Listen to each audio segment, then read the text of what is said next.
Hey everybody, it's Bert from NeoHandyman.com again. This is a companion video to a post on the Neo Handyman website entitled How to Fix a Leaking Sprinkler System Line. In it, I will be going over a couple of tools necessary and how to use them. So let's get started.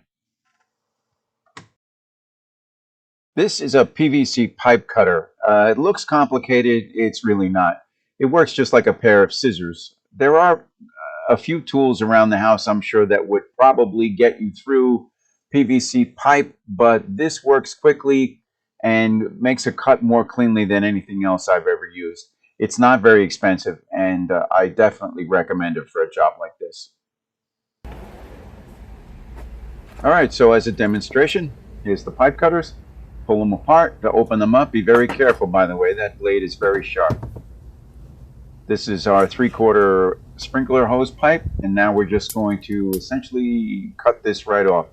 You may have to twist this just a little bit to get through. A good bite on the pipe is definitely optimal. And there you go, nice and clean.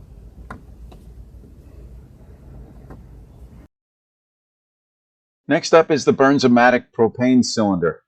The only reason I put this up is because I wanted you to be able to see that it's in the blue canister as opposed to the yellow canister. The yellow is MAP fuel. You do not want to use that. It burns way too hot. You'll melt everything. So use the blue propane cylinder.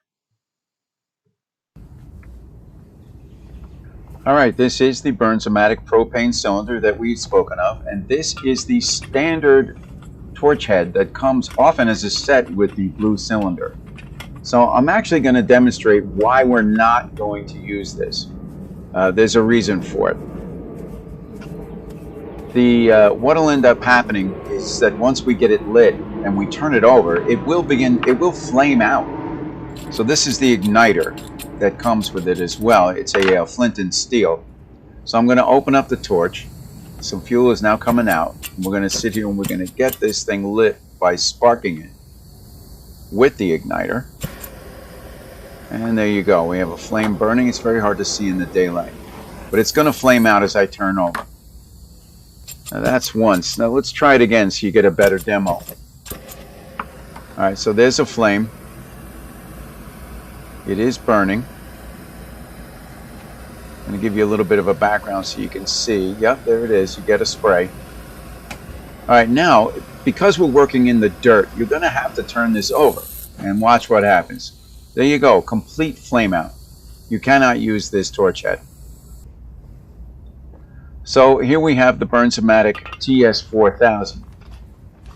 This torch head actually has its own igniter built in, and it's regulated to be able to keep the flame burning no matter what position you're in. It also has a very handy lock. See, now it's burning. It's just, you squeeze the trigger and it ignites. So now the flame is still going. I'm upside down, still burning. This is the tool you need to be able to do the work we're talking about when it comes to sprinkler systems. And by the way, very important to be able to remember to lock that button. Now we're going to sweat the pipe. So we'll start the torch, and we're going to just get the end of that a little shiny. It takes about 5 seconds. There you go. And you can see it better now with the angle of the sunlight. Nice and shiny. Basically what you're doing is you're heating it up and it's expanding. Now we're going to actually do the demo with the pipe and the coupling. So we're going to heat this up.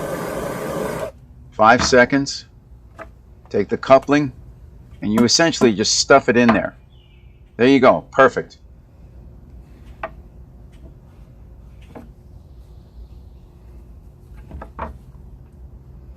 Now we'll squeeze the trigger, get a flame. Heat up the other side, 5 seconds. Squeeze the two together, pardon my elbow. And that's that. That's exactly the way it's supposed to look.